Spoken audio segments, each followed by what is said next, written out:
This tutorial video is going to help you generate your account statement and help you make a payment online through your MyUIU portal. To begin, go to www.uiu.edu to go to the main Upper Iowa University webpage. Once you get there, you can click on the login link found on the top right-hand corner of the page. Once you click that, you should come to another web page that looks similar to this, and where you can click on Login for MyUIU, and this will take you to your MyUIU portal. Once you click on that link, you will arrive at your MyUIU portal login page, which will look similar to this. On the top left hand of the page, you should be able to enter your username and your password.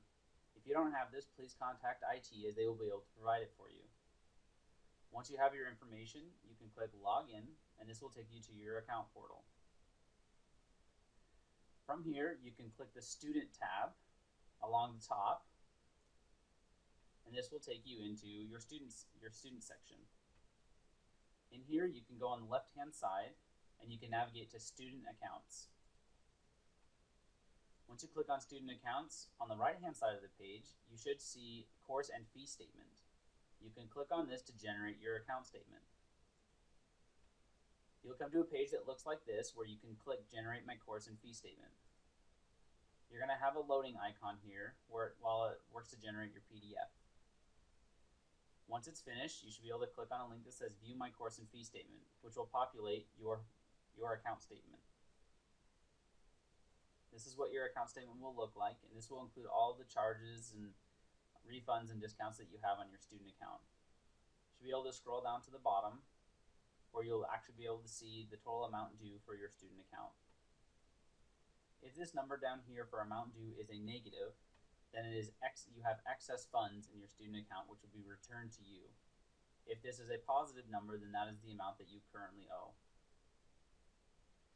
You can close out of your account statement, and you can go back to your MyUIU, and where you can click on Student Accounts again.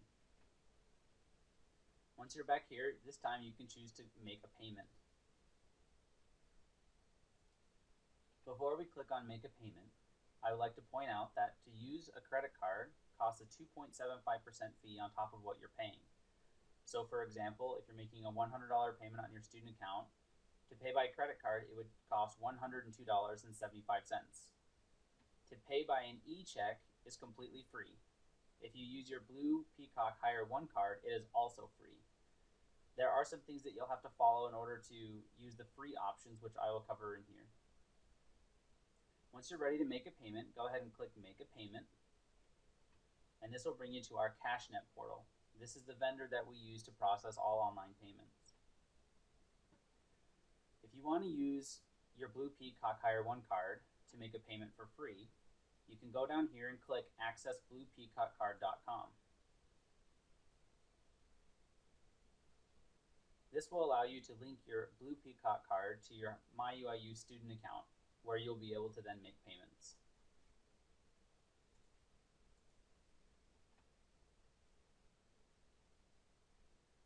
I'm going to walk you through on how to make a payment with a credit card or an e-check at this time. In order to do so, please click on where it says Your Account and Current Balance. Click here to make a payment. Once you select this link, you should come to a page that looks similar to this. At this point, you can click Payment on Account Prepay. The prepaid option will allow you to make a payment on your account if you don't currently owe any funds. If you do currently owe a balance, there should be a second option there to just make a payment on your account. If you owe any fines, you will also be able to click on a link that says Payment on Account for Fines. At this point, once you've selected what option you would like to make a payment on, it'll bring you to this page, in which case you can enter an amount. For this example, I'm just going to put $10. You can also enter a memo here where it will let us know what it is that you want to do with it in case you're confused or you don't know where you'd like it to go. So for example, if you clicked on Student Fines, but you want to make a payment on your account, you can just simply say Payment on Student Account. If you don't have any fines, we will be able to move that for you so you can actually have it paid on your student account. Once you enter this, you can add to shopping cart, where it will bring you to this page. You will then be able to click checkout if everything is correct. You can also edit or delete your payment that you have just submitted. Once you reach this page, you will have an option to either pay by credit card or pay by electronic check. As I mentioned before, paying by an electronic check is free, and you will need your routing number and your account number for your checking account. If you choose to pay by credit card, you can click enter new credit card information and continue checkout. This will bring you to a standard checkout page for credit cards, similar to any other type of online payment system. You can fill in your information here. You can choose to have an option to save your payment method here on the bottom left-hand side. You can then click continue checkout, which will take you to a confirmation page. If you choose that you do not want to pay by credit card and you'd like to pay by electronic check, you can do so by clicking enter new electronic check information and continue checkout. At this point, you will be asked to enter your bank account number and to confirm it, to choose the account type, and to enter your routing number. You will also need to enter the name on the account and an email address. Additionally, you can also enter a name for this payment method to be saved so you can use it again in the future. Once you are finished, you can click continue checkout, and it will take you to a confirmation page. Once you have reached the confirmation page, then your payment has been complete.